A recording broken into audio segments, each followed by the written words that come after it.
अस्सलाम वालेकुम students, 9th class physics का चैप्टर 1 हम रीड कर रहे हैं और आज का हमारा टॉपिक है vernier caliper. Students, vernier caliper measuring instrument में से सबसे इम्पॉर्टेंट टॉपिक है। वन ईयर कैलिपर को भी लेंथ्स को मेजर करने के लिए यूज़ किया जाता है और इससे पहले आपने दो मेजरिंग इंस्ट्रूमेंट पढ़े हैं जिसको भी लेंथ के लिए लेंथ को मेजर करने के लिए इस्तेमाल किया जाता है, जिसमें से सबसे पहला था the metre rule and the second one is the measuring tape. Students, metre rule के बारे में हमने बात की थी कि मीटर रूल को स्मॉलेस्ट डिस्टेंस या 2 पॉइंट्स के बीच में फासला मेजर करने के लिए यूज़ किया जाता है और इसी तरीके से मीटर रूल का जो लीस्ट काउंट है, सबसे कम मेजरमेंट जो मीटर रूल ले सकता है दैट इज़ 1 mm। ओके, और सेकेंडली हमने कहा कि छोटी छोटी मेजरमेंट, जैसे लेबॉर्ट्री में आपने पेंडुलम का प्रैक्टिकल किया तो आपने धागे की लेंथ नाप ली, ठीक है। जैसे आपने किसी शॉर्टेस्ट डिस्टेंस को अगर नापना हुआ तो आप ऐसे में द मीटर रूल का इस्तेमाल करते हैं। फिर सेकेंड में हमने कहा द मेजरिंग टेप, उसमें भी हमने कहा कि वो लेंथ को मेजर करता है।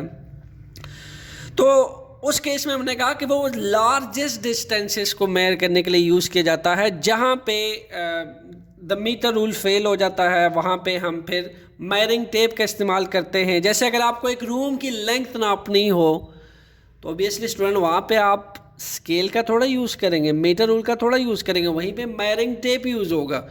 बिकॉज मेजरिंग टेप जो है 100 मीटर तक जो है और 50 मीटर तक के डिस्टेंसेस को मेजर कर सकता है।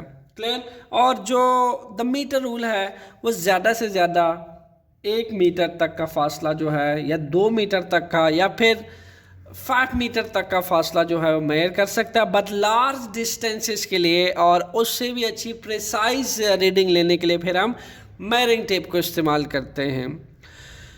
पर आज आपको थर्ड इंस्ट्रूमेंट से इंट्रोड्यूस कराया जाता है that is vernier caliper. अब वन ईयर कैलिपर भी क्या कर रहा है स्टूडेंट, वो भी लेंथ मेजर कर रहा है, लेकिन वो जो लेंथ मेजर कर रहा है वो द मीटर रूल और मेजरिंग टेप से ज़्यादा प्रिसाइज, ज़्यादा एक्यूरेट और ज़्यादा स्मॉल लेंथ मेजर करता है। क्योंकि हम द मेजरिंग टेप में और द मीटर रूल के अंदर 1 mm तक महदूद थे, 1 mm तक प्रिसाइज रीडिंग ले सकते थे, एक्यूरेट रीडिंग ले सकते थे, ठीक है।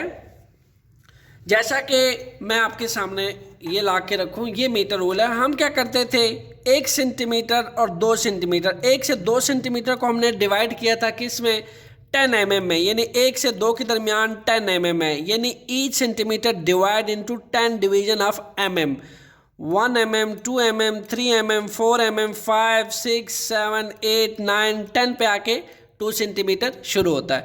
यानी मेरे पास जो स्मॉलेस्ट लीस्ट काउंट था मीटर रूल का वो क्या था, वो 1 mm था, ठीक है।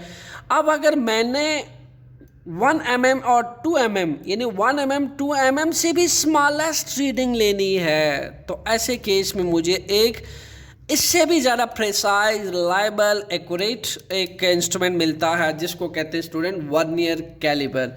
वन ईयर कैलिपर एक ऐसा इंस्ट्रूमेंट है जो स्मॉल लेंथ को मेजर करने के लिए इस्तेमाल होता है। जैसा कि सिर्फ स्मॉल लेंथ ही नहीं बल्कि इंटरनल और एक्सटर्नल डायमीटर्स या फिर लेंथ्स ऑफ सिलेंडर एटसेट्रा, और इसके साथ साथ डायमीटर्स के साथ साथ इंटरनल, एक्सटर्नल और इसके साथ साथ डेप्थ मेजर करने के लिए भी इस्तेमाल किया जाता है।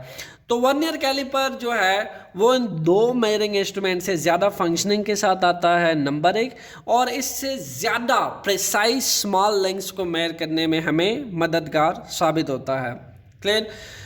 स्टूडेंट्स, अब इस पे एक रीजन देख लेते हैं, क्वेश्चन मार्क देख लेते हैं कि आया अगर दो आपको लेंथ्स के लिए अवेलेबल थी, मैंने इस पे वर्बल बात तो कर ली, ओरल बात कर ली कि जी मेरे पास 2 मेजरिंग इंस्ट्रूमेंट थे, फिर वन ईयर कैलिपर ही क्यों? आइए इस बात को थोड़ा प्रैक्टिकली देखते हैं। Students, this is the question mark we have. Why use vernier caliper? क्यों वन ईयर कैलिपर यूज किया जाता है? देखिए, first reason, the accuracy obtained in measurement using a meter rule is up to 1 mm. Yes, हम जो accuracy metre rule में ले सकते थे या मेजरिंग टेप में ले सकते थे, that is only up to 1 mm, यानी अगर मुझे 1 और 2 mm के बीच की रीडिंग चाहिए, ठीक है, यहाँ देखा जा सकता है, ये मैं इसको क्लोज करता हूँ, देखिए ये 1 mm है, ये 2 mm है। अगर इसके बीच में मुझे मेरी रीडिंग आती है कहीं पे, तो वहाँ पे इस मीटर रूल के अंदर इतनी कैपेबिलिटी नहीं है कि मुझे प्रिसाइज एक्यूरेट रीडिंग दे सके। सो व्हाट विल हैपन, मैं कैसे इस प्रिसाइज रीडिंग को ले सकता हूँ? इसी तरीके से 2 और 3 के दरमियान अगर आपके पास आ जाती है 2.45, ठीक है, 2.4, तो चले माना कि आप 1 mm, 2 mm, 3 mm, 4 mm तक तो आ गए, बट आप 4-5 का क्या करेंगे? 2.45, तो इसके बीच के जो प्रिसाइज रीडिंग लेने के लिए, एक्यूरेट रीडिंग लेने के लिए, that metre rule will be got failed. ऐसे में क्या होता है, we got accuracy greater than 1 mm obtain by using instrument, जिसको कहा जाता है वर्नियर कैलिपर। यानी अगर मेरे पास रीडिंग आ जाती है, लेट्स सपोज 1.54 आ जाती है, ठीक है, तो ऐसे में vernier caliper will help me to calculate that 1.4 mm and more precise way. मुझे बहुत अच्छे से हेल्प मिल जाएगी, मैं 1.4 mm को बहुत अच्छे से प्रिसाइज करके मेजर कर सकूँगा। स्टूडेंट्स, आइए इस पर 2 एग्जाम्पल लेते हैं। यहाँ पे देखा गया है कि फर्स्ट एग्जाम्पल, ये मैंने एक पेंसिल रखी, मैं एक पेंसिल की लेंथ नापना चाह रहा हूँ। यहाँ पे देखा जा सकता है कि डॉटेड लाइन से शो किया गया स्टूडेंट्स कि ये देखिए मेरी जो पेंसिल की नोक है वो बिल्कुल 5.1 mm, 5.2 mm, 5.3 mm, 4 mm, 5.5 mm, 5.6 mm। अब 5.6 mm और 5.7 mm के दरमियान मेरी पेंसिल की नोक आ रही है। सो अब कैसे मैं इस प्रिसाइज, मुझे अगर प्रिसाइज रीडिंग चाहिए तो मैं इसको क्या अप्रॉक्सीमेट करूँगा? या तो मैं इसको ले लूँगा 5.6 लूँगा इसको मैं, जबकि या मैं ले लूँगा इसको 5.7। इसके बीच में नोक आ रही है जो कि ज़्यादा रिलायबल और एक्यूरेट मुझे नहीं लगता। इसको ज़्यादा से ज़्यादा लिया जा सकता है 5.6, ठीक है, या 6 या फिर 5.7। It not seems accurate because नोक तो पेंसिल की 5.6 और 7 के बीच में लाई कर रही है। तो ऐसे में क्या है students, I need more accurate device, more accurate instrument greater than up to 1 mm, जो मुझे 1 mm से ज़्यादा की एक्यूरेसी दे सके, और ये एक्यूरेसी आपको वर्नियर कैलिपर से मिल सकती है। अब एक सेकंड एग्जांपल लेते हैं स्टूडेंट। एक सेकंड ऑब्जेक्ट लिया मैंने, इस सब्जेक्ट की लेंथ मैंने नापनी है। इस सब्जेक्ट को मैंने यहाँ पे रखा और थोड़ा सा सब्जेक्ट की जो नोक थी जहाँ पे इसका एंडिंग पॉइंट था उसका मैंने माइक्रोस्कोपिक व्यू लिया। जब इस सब्जेक्ट का माइक्रोस्कोपिक व्यू लिया जाता है तो पता चलता है 11.1 mm, 11.2 mm, 11.3 mm, 11.4 और 11.5 mm के बीच में इसकी नोक लाई करती है, ठीक है। तो ऐसे में आप क्या करोगे, या तो फिर मीटर रूल से जब आपने रीडिंग लेनी है, या आप इसको लिख सकते हो 11.4 या अप्रॉक्सीमेटली लिख दोगे 11.5, जबकि नज़र आ रहा है कि इसकी नोक या इसका एंडिंग पॉइंट तो इसके बीच में लाई कर रहा है। अगर आप डॉटेड लाइन ड्रा करें तो यहाँ बीच में लाई कर रहा है, यहाँ आ रहा है इसका नोक, माइक्रोस्कोपिक व्यू बता रहा है कि इसके बीच में लाई कर रहा है।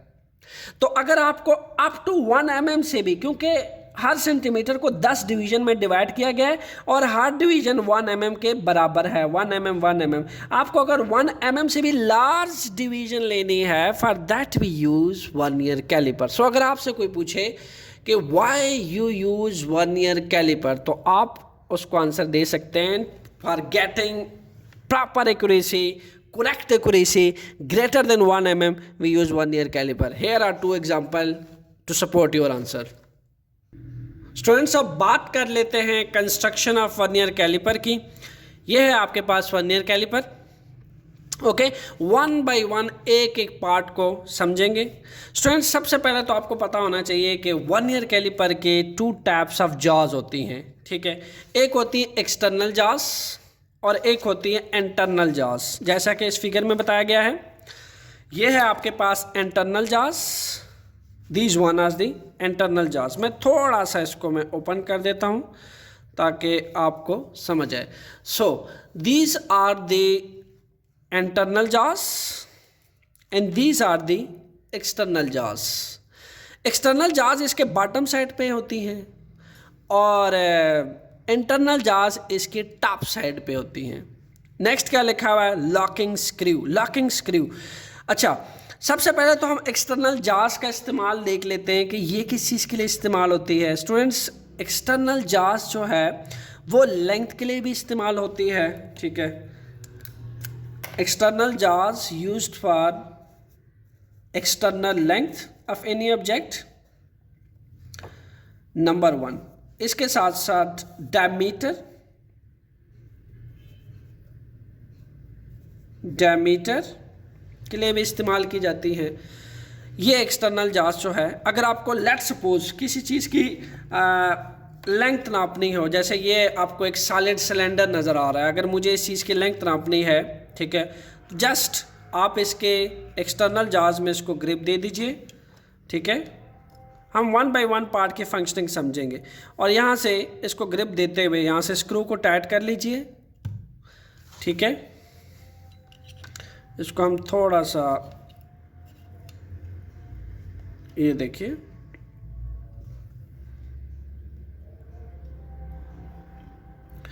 इसको हम स्क्रू को टाइट करते हैं ऐसे।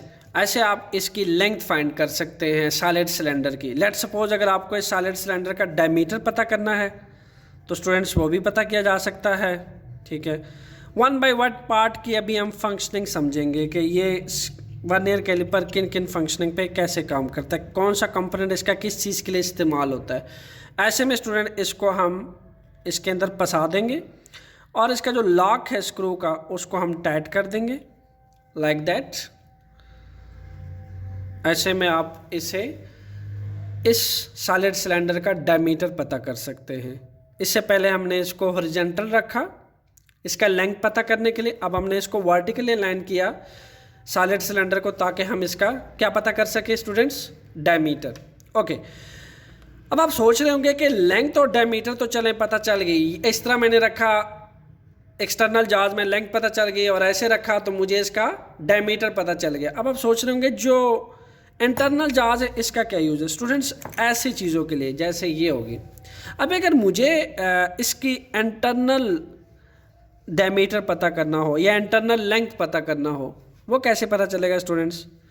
जस्ट इस लॉक को खोलिए और आपको जो ये होल नज़र आ रहा है ये इसके अंदर रखिए और जहाँ तक इस जास खुलते हैं, इसके टीथ खुलते हैं, ठीक है, यहाँ तक ये पॉसिबल खुल गए, ठीक है। नाउ टाइट द स्क्रू, अब यहाँ से स्क्रू टाइट कर लीजिए। So it will give you the internal diameter, internal length of that object. Clear. So internal length के लिए या इंटरनल डायमीटर फाइंड करने के लिए हम स्टूडेंट्स इंटरनल जास का इस्तेमाल करते हैं, एक्सटर्नल लेंथ का और एक्सटर्नल डायमीटर पता करने के लिए हम एक्सटर्नल जास का इस्तेमाल करते हैं। ओके स्टूडेंट्स, और ये कहलाता है स्क्रू, जिसको लॉक कहते हैं। ये इस वर्नियर कैलिपर का लॉक है जहाँ पे आपकी ऑब्जेक्ट इंटरनल जास या एक्सटर्नल जास में फिक्स हो जाती है, फिर हम इसको लॉक कर लेते हैं ताकि ये हिल ना सके, ना इसकी जो स्केलिंग है वो हिल सके, ठीक है। और जगह पे फिक्स रखने के लिए हम क्या करते हैं, यहाँ से स्क्रू को टाइट करते हैं, इसको हम एंटी क्लॉकवाइज घुमाते हैं और एंटी क्लॉकवाइज घुमा के इसको एक जगह पे फिक्स कर देते हैं। इन देन फिर हम इसकी स्केलिंग पे से रीडिंग लेते हैं। अब आगे बढ़ते हैं स्टूडेंट्स। वर्नियर कैलिपर को 2 स्केल पे डिवाइड किया गया। एक है इसका मेन स्केल जो बिल्कुल मीटर रूल की तरह होता है, ये रहा, this is the main scale of vernier caliper. Okay, this one is the main scale. और ये जो आपको नज़र आ रहा है दिस वन, ये आपको इसे कहलाता है vernier scale. This is known as vernier scale. So ये जो आपको बड़ा स्केल नज़र आ रहा है this is the main scale, this is known as vernier scale.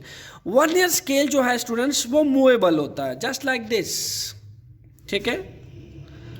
Vernier scale movable है, आप इसको मूव कर सकते हैं, बट जो मेन स्केल है दिस इज अ फिक्स। आप वन ईयर स्केल को जिस जगह पे ऑब्जेक्ट फिक्स करते हैं, आप अपनी आसानी के लिए डिज़ायर पोजीशन पे फिक्स करने के लिए वन ईयर स्केल को एक जगह से दूसरी जगह स्लाइड करवा सकते हैं मेन स्केल के ऊपर। तो जो वन ईयर स्केल होता है वो मेन स्केल के ऊपर स्लाइड होता है। क्लियर? ओके स्टूडेंट्स, इसी तरीके से देखा जा सकता है जैसे स्केल के ऊपर रीडिंग होती है ऐसे ही मेन स्केल के ऊपर भी रीडिंग है। मेन स्केल के ऊपर जो रीडिंग है स्टूडेंट्स, ऊपर की जानिब इंचेस में हुई हुई है और नीचे की जानिब सेंटीमीटर में हुई हुई है। यहाँ पे 0 से 1 सेंटीमीटर के बीच में 10 mm है, just like metre rule. 1 mm, 2 mm, 3 mm, 4 mm, 5 mm, 6 mm, 7, 8, 9, 1। तो every 1 centimetre divided into 10 mm, ठीक है, हर 1 सेंटीमीटर को डिवाइड किया गया है 10 mm डिवीजन्स के ऊपर। इसी तरह 1 से 2 के दरमियान 10 mm।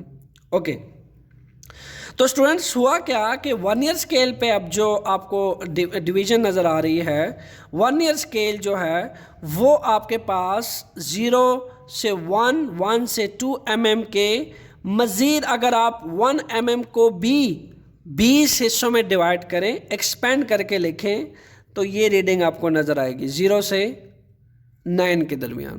क्लियर? मैं आपसे ये कह रहा हूँ कि जैसे 0 से 1 सेंटीमीटर के दरमियान 10 mm डिवीजन्स हैं इक्वल, अगर आप इस 1 mm के भी 20 हिस्से करें, उसके 20 पार्ट करें, उसको खोलें, 1 mm को भी 20 हिस्सों में तकसीम करें, तो उसका ये एक पार्ट बनता है। क्लियर? यानी इतनी ये स्मॉल लेंथ की, इतनी स्मॉल प्रिसाइज रीडिंग दे सकता है आपको।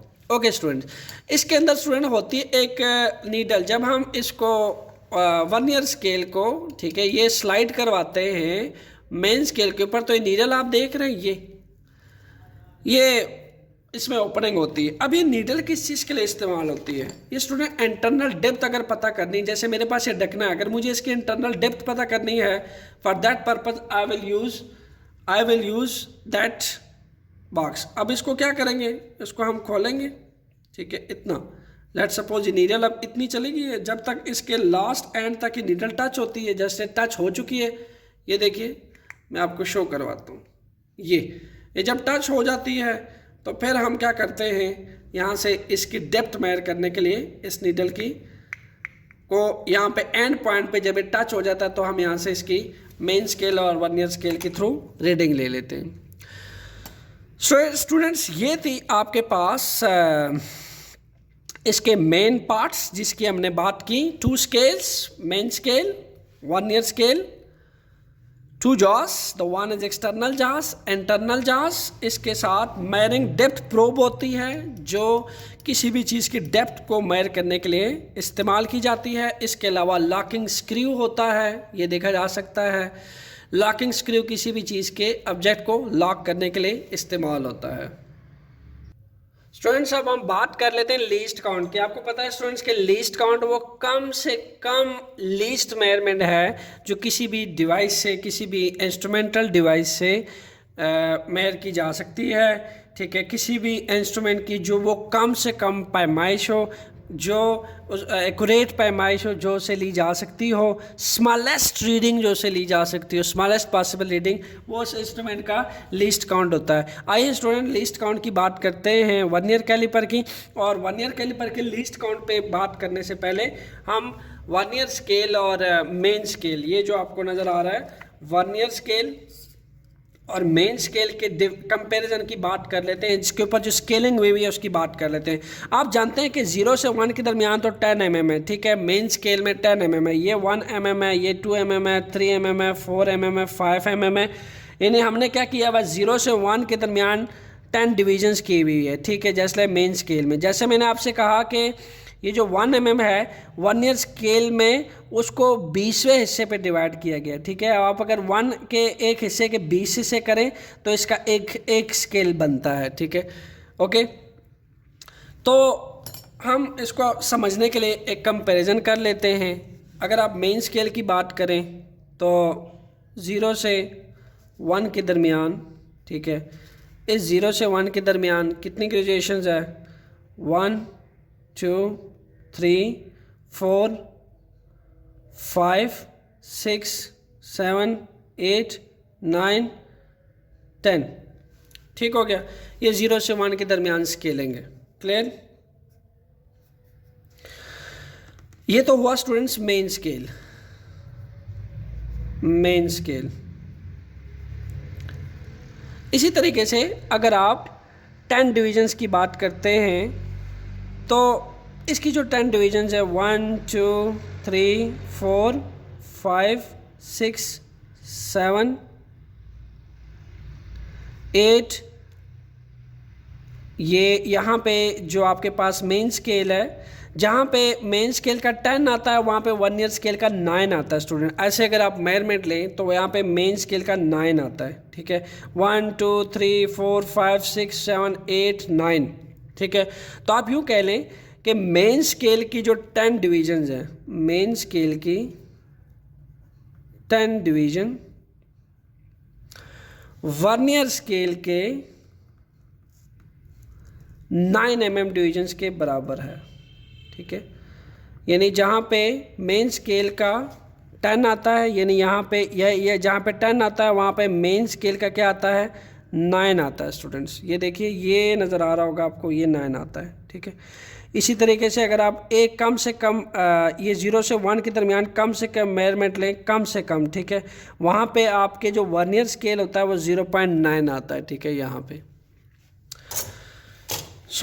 हम अगर देखना चाहते हैं कि वर्नियर स्केल पे जो कम से कम एक जो डिवीज़न है वो कितने mm की है, लेट्स से वो कितने mm की है, तो हम क्या कर सकते हैं, 10 डिवीज़न को 10 को यहाँ भी डिवाइड कर दें और यहाँ भी डिवाइड कर दें, 10 से कैंसिल हो जाएगा। तो आपके पास जो मेन डिवीजन्स का मेन स्केल का जो 1 mm है वो वर्नियर स्केल के, इसको 9/10 को अगर आप सॉल्व करें तो 0.9 mm के बराबर है। मैं फिर रिपीट करता हूँ स्टूडेंट, मेन स्केल का 1 mm, यानी ये 1 mm, 0 के बाद ये 1 mm है। ठीक है, ये दिस इज़ द 1 mm, ये वाला 0 के बाद जो 1 mm है वो वर्नियर स्केल के 0.9 mm के बराबर है। यानी अगर आप उसके 1 mm के 10 हिस्से करें स्टूडेंट्स, ठीक है, उसके भी 10 हिस्से करें तो उसकी सिर्फ एक स्केल बनती है, वर्नियर स्केल की एक स्केल बनती है, वर्नियर स्केल। ओके, सो ये तो था कंपैरिजन मेन स्केल के दरमियान और वर्नियर स्केल, जिसमें हमने बात की कि मेन स्केल का जो 0 से 1 के दरमियान एक जो स्केलिंग है वो 1 mm है, 1 mm, 2 mm, 3 mm, 4 mm, 5 mm, 6 mm, और इसका जो 1 mm है मेन स्केल का वो इस वर्नियर स्केल के 0.9 mm के बराबर है। ईच 0.9, 0.9, 0.9, 0.9, 0.9। क्लियर? सो आइए अब लीस्ट काउंट फाइंड करते हैं। एक कंपैरिजन जानना बहुत ज़रूरी था, अब हम बात करते हैं लीस्ट काउंट की। स्टूडेंट्स, स्मॉलेस्ट रीडिंग जो है मेन स्केल पे अगर देखी जाए, ठीक है, ये आपके पास मेन स्केल है, इसके ऊपर जो स्मॉलेस्ट रीडिंग है वो कितनी है, that is 1 mm। Look at that, ये 1 mm है। ठीक है, ईच को आप अगर स्केलिंग करें, ये आपने डिवाइड किया हुआ 1 mm में। ठीक है, ये 2 mm, 3 mm, तो जो स्मॉलेस्ट मेन स्केल के ऊपर जो स्मॉलेस्ट रीडिंग है वो कितनी है, वो 1 mm है। तो हम यहाँ लिख सकते हैं स्मॉलेस्ट रीडिंग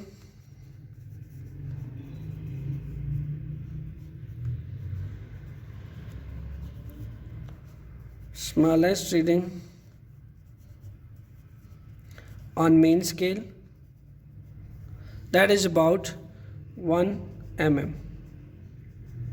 ओके, इसी तरह स्टूडेंट्स अगर हम स्मॉलेस्ट रीडिंग बात करें वर्नियर स्केल के, तो वो हम बात कर चुके हैं कि जहाँ 0 से 1 सेंटीमीटर में जहाँ 10 आता है वहाँ वर्नियर स्केल का 9 आता है, ठीक है।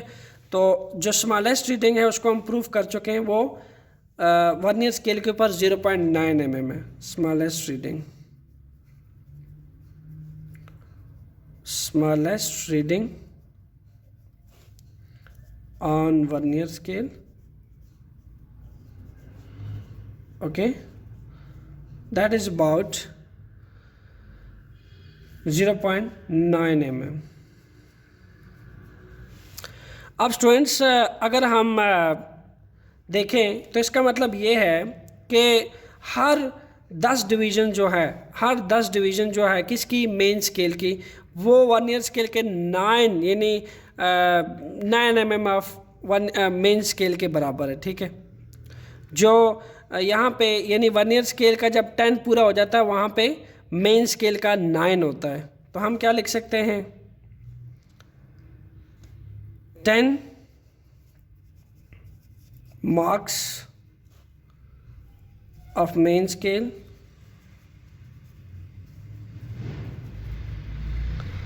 that is equal to 9 mm of main scale, 9 mm of main scale. Clear? तो हम यहाँ पे लिख सकते हैं 10/10 एंड अगर आप इसको डिवाइड करें 9/10 of main scale, you will get 0.1 mm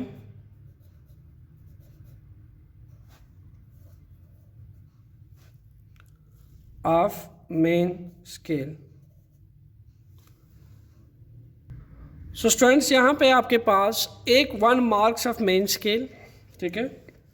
main scale का जो 1 मार्क है, ठीक है, वो आपके 0.1 mm, ठीक है, वो 0.1 mm ऑफ मेन स्केल के बराबर है, ठीक है। तो आपने अगर डिफरेंस निकालना है, ठीक है, डिफरेंस निकालना है मेन स्केल और वर्नियर स्केल, तो आप जानते हैं कि मेन स्केल जो है, ठीक है, वर्नियर स्केल का जो मेन स्केल है उसकी जो स्मॉलेस्ट है वो 1 mm है, ठीक है, और जो वर्नियर स्केल है उसकी जो स्मॉलेस्ट पॉसिबल है दैट इज़ अबाउट 0.9। और अगर आप इन दोनों के बीच में डिफरेंस निकालते हैं तो डिफरेंस स्टूडेंट आपके पास क्या आएगा, 0.1 mm। क्लियर? 0.1 mm को अगर आप सेंटीमीटर में चेंज करते हैं तो दैट इज़ 0.01 सेंटीमीटर। तो आप ये कह सकते हैं कि जो लीस्ट काउंट है वर्नियर कैलिपर का दैट इज़ अबाउट 0.1 mm या फिर 0.01 सेंटीमीटर। फ्रेंड्स इसका एक सेकंड मेथड भी है, 2 मेथड्स है लीस्ट काउंट को मेजर करने के लिए। अब इसको सेकंड मेथड से करते हैं। आइए स्टूडेंट लीस्ट काउंट के सेकंड मेथड की बात करते हैं। लीस्ट काउंट का सेकंड मेथड है, हमारे पास लीस्ट काउंट का फार्मूला है smallest reading on main scale and number of division on vernier scale. जो सबसे छोटे डिवीजन्स है मेन स्केल के ऊपर, ठीक है, आपको पहले से पता होगा वो क्या है, 0 से 1 के दरमियान सेंटीमीटर को कितने डिवाइड किया गया, 10 mm में डिवाइड किया गया। तो सबसे छोटे डिवीजन मेन स्केल के ऊपर क्या है, 1 mm। What is that, 1 mm, 2 mm, 3 mm, 4 mm, 5 mm। ठीक है, ये देखिए सबसे छोटे डिवीजन्स क्या है, दैट इज़ अबाउट 1 mm। ठीक है, तो number of division vernier scale के ऊपर कितनी है, गिने 1 2 3 4 5 6 7 8 9 10 डिवीजन है number of division vernier scale. तो अगर हम सबसे छोटे डिवीजन होती है जो मेन स्केल के ऊपर सबसे छोटी डिवीजन को डिवाइड कर दें नंबर ऑफ डिवीजन जो वर्नियर स्केल के ऊपर होती है, तो हमारे पास लीस्ट काउंट आ जाएगा वर्नियर कैलिपर का। डिपेंड करता है स्टूडेंट्स आपके ऊपर कि आपको कौन सा मेथड इजी लगता है। दोनों मेथड से आप वर्नियर कैलिपर का लीस्ट काउंट निकाल सकते हैं। तो हम यहाँ पे निकाल लेते हैं। सबसे स्मॉलेस्ट डिवीजन है मेन स्केल के ऊपर 1 mm और टोटल नंबर ऑफ डिवीजन जो है वर्नियर स्केल के ऊपर वो 10 है। सो आंसर आ जाएगा 0.1 mm। इसी को अगर सेंटीमीटर में चेंज कर दिया जाए तो लीस्ट काउंट आ जाएगा 0.01 सेंटीमीटर। तो हम ये कह सकते हैं कि जो वर्नियर कैलिपर है वो कम से कम पैमाइश 0.1 mm की ले सकता है। कम से कम पैमाइश यानी 1 mm के भी अगर 10 हिस्से कर दिए जाएं, 1 mm के भी 10 हिस्से कर दिए जाएं, इतनी precise accurate reading vernier caliper ले सकता है। और इसी तरीके से 1 सेंटीमीटर के अगर 100 हिस्से कर दिए जाएं तो इतनी प्रेसाइज रीडिंग ले सकता है। आइए स्टूडेंट्स बात करते हैं zero error and zero corrections की। अब ज़ीरो एरर और ज़ीरो करेक्शन क्या होता है स्टूडेंट्स? ये लफ्ज़ कहाँ से है? होता क्या है स्टूडेंट्स, जब वर्नियर कैलिपर जो है ये बनाया जाता है, डिज़ाइन किया जाता है, तो बाय ह्यूमन फॉल्ट होता क्या है कि मेन स्केल और वर्नियर स्केल्स की जो नट्स होते हैं, सम टाइम ग्रिपिंग से या सम टाइम कोई भी टेक्निकल फॉल्ट से इसकी जो स्केलिंग है वो एक दूसरे के ऊपर फिट नहीं आई होती। ठीक है, यानी जो स्केलिंग है वो कम्प्लीटली डिस्टर्ब हो जाती है अपने मेन पोजीशन से। ऐसे में जो उसके अंदर एरर आता है स्टूडेंट्स, उसको कहते हैं ज़ीरो एरर्स। ठीक है, ज़ीरो एरर। और ज़ीरो करेक्शन जो है स्टूडेंट, ज़ीरो एरर और ज़ीरो करेक्शन, जब ज़ीरो एरर आता है तो हम फिर उस ज़ीरो एरर की ज़ीरो करेक्शन करते हैं डिवाइस के अंदर। क्योंकि अगर होगा क्या, इसके अंदर अगर पहले से कोई एरर होगा, ठीक है, कोई ज़ीरो एरर पहले से पाया जाएगा और आप इसे लेंथ मेजर करेंगे, डेप्थ मेजर करेंगे, डायमीटर मेजर करेंगे, तो अगर जब तक आप वो ज़ीरो एरर आप इसमें से रिमूव नहीं करेंगे, आप इसके रीडिंग में से जो रिज़ल्ट आएगा आपके पास एक्यूरेट प्रिसाइज रिज़ल्ट नहीं आएगा। तो सम टाइम ऐसा भी होता है कि हम वर्नियर कैलिपर को यूज़ करते हैं बहुत ज़्यादा इस्तेमाल से, आफ्टर 6 to 7 months इसके पार्ट्स को जंग लग जाता है या इसके पार्ट्स की जो स्लाइडिंग है वो डिस्टर्ब हो जाती है, तो इसकी जो स्केलिंग है, ठीक है, ये आपको जो स्केलिंग नज़र आ रही है ये अपनी जगह से डिस्टर्ब हो जाती है। ऐसे में इसके अंदर एरर्स आ जाते हैं और उस एरर को कहते हैं ज़ीरो एरर्स। सो क्या है ज़ीरो एरर? क्या होता है?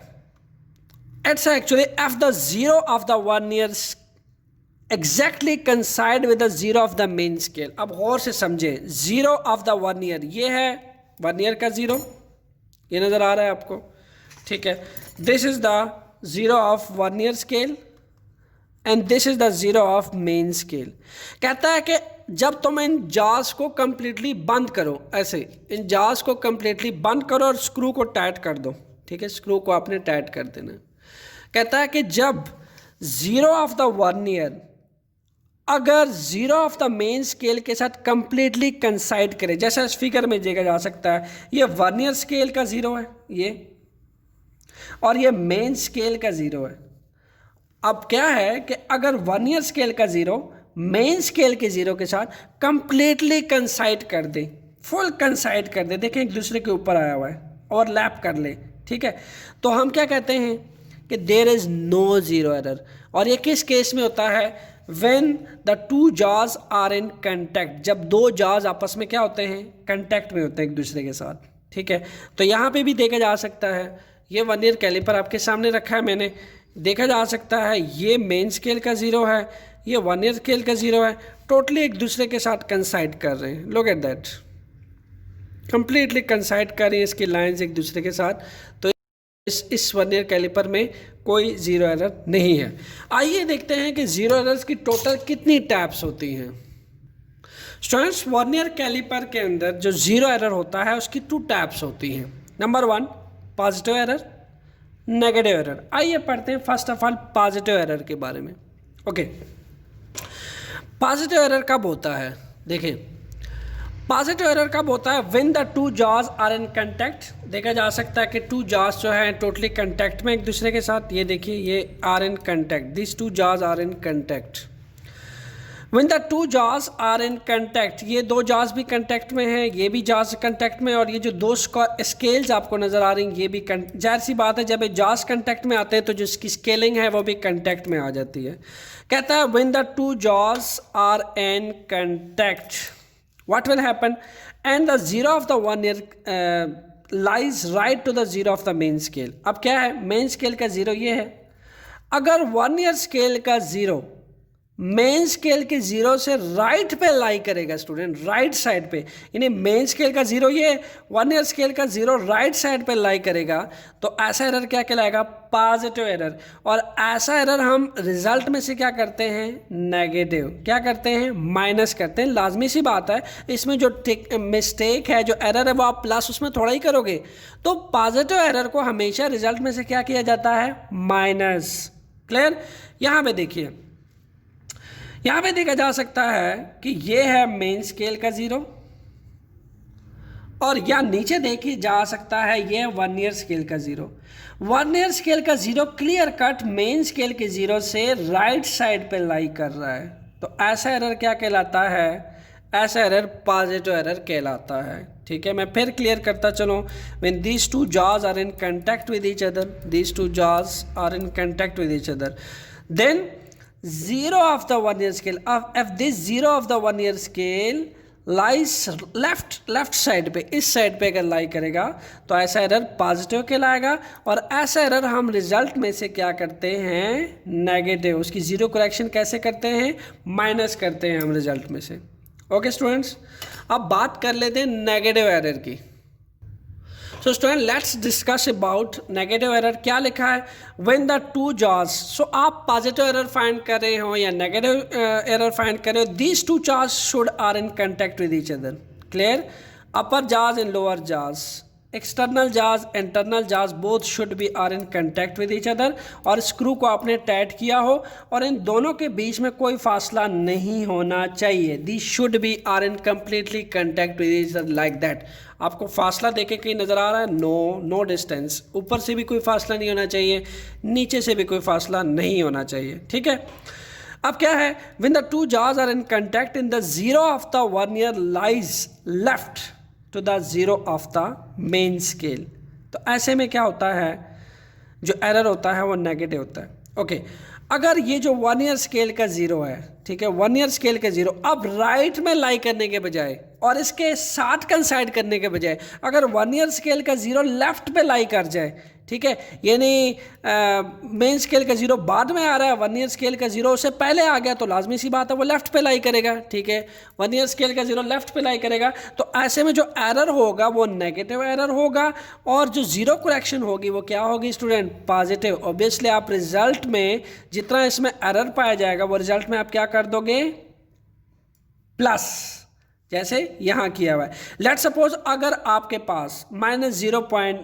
लेट सपोज ये आ रही है, रीडिंग आ रही है -0.1, तो आप रिजल्ट के अंदर 0.08 सेंटीमीटर को जो है वो आप जो है प्लस करेंगे। ठीक है, अगर यहाँ पे आपके पास नेगेटिव जीरो एरर आएगा। ठीक है, सो ये होता है नेगेटिव जीरो एरर। तो एरर अगर कोई भी ना हो उस केस में 1 ईयर स्केल का जीरो मेन स्केल के जीरो के साथ कंप्लीटली कंसाइड करना चाहिए। ठीक है, ये दोनों जीरोस, ठीक है, ये दोनों जीरोस एक दूसरे के साथ कंसाइड करने चाहिए कंप्लीटली।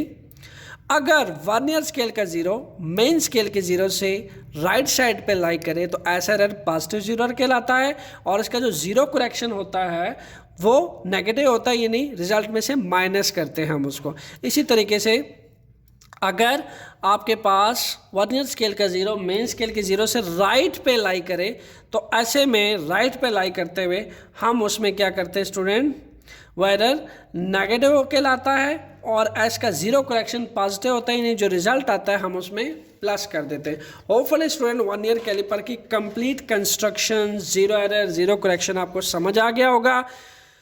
इस लेक्चर के बाद अब हम एक सिलेंडर लेंगे, कुछ 1-2 चीज़ों की लेंथ फाइंड करेंगे प्रैक्टिकली। फर्स्ट ऑफ ऑल आप इसकी थ्योरी कंप्लीट पढ़ लीजिए, और थ्योरी पढ़ के आप इसका लेक्चर अच्छे से 1 से 2 दफ़ा वॉच कर लीजिए। फिर हम इसका एक प्रैक्टिकल परफॉर्म करेंगे जिस पे हम रीडिंग लेना सीखेंगे कि हम ऑब्जेक्ट को इंटरनल जाज में या एक्सटर्नल जाज में डालने के बाद कैसे उसकी लेंथ या डायमीटर फाइंड करते हैं ऑब्जेक्ट्स का, और कैसे मेन स्केल और 1 ईयर स्केल से रीडिंग लेना सीखेंगे। क्लियर? सो स्टे ट्यून, और बताइएगा आपको ये लेक्चर कैसे लगा। 1 ईयर कैलिपर आपको कंप्लीट ना समझ आया तो वीडियो को एक दफ़ा फिर वॉच करें, एक एक चीज़ के नोट्स बनाएं और इन केस कोई क्वेश्चन हो तो कमेंट सेक्शन में ज़रूर कीजिएगा, आपके हर सवाल का जवाब आपको मिलेगा। And stay tuned for the practical length और diameter of the cylinder. Thanks.